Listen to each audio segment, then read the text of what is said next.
എരിശ്ശേരി നമ്മൾ മത്തങ്ങയും വെള്ളപ്പയർ അല്ലെങ്കിൽ മത്തങ്ങയും പരിപ്പിട്ടിട്ടല്ലേ ഉണ്ടാക്കുക. ഇന്ന് നമുക്ക് മുരിങ്ങക്കായും തക്കാളി ഇട്ടിട്ട് എരിശ്ശേരി ഉണ്ടാക്കി നോക്കാം. ഇതെൻ്റെ അമ്മയുടെ റെസിപ്പിയാണ്. അപ്പോൾ അതിന് ആദ്യം മുരിങ്ങക്കായ പാകത്തിന് വെള്ളം ഒഴിച്ചിട്ട് കുറച്ച് മഞ്ഞൾപ്പൊടി ഇട്ട് ഒന്ന് അടച്ച് വെച്ച് വേവിക്കുക. പിന്നെ നമ്മൾ കുറച്ച് വറ്റൽമുളക് തേങ്ങ ചിരവിയതും പിന്നെ കുറച്ച് ജീരകം ഇട്ടിട്ട് നല്ലപോലെ ഒന്ന് അരച്ച് മാറ്റി വയ്ക്കുക.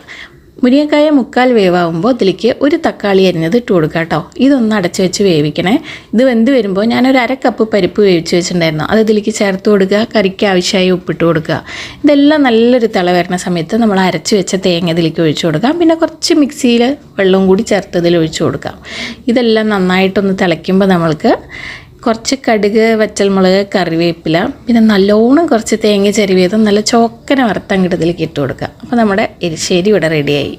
പൊതുവേ എനിക്ക് എരിശ്ശേരി അത്ര ഇഷ്ടമില്ലാത്തൊരു കറിയാണ് കേട്ടോ. പക്ഷേ മുരിങ്ങക്കായും തക്കാളി ഇട്ടിട്ട് ഉണ്ടാക്കുമ്പോൾ കുറച്ചൊക്കെ ഞാൻ എരിശ്ശേരി കഴിക്കാറുണ്ട്. ട്രൈ ചെയ്ത് നോക്കൂ കേട്ടോ.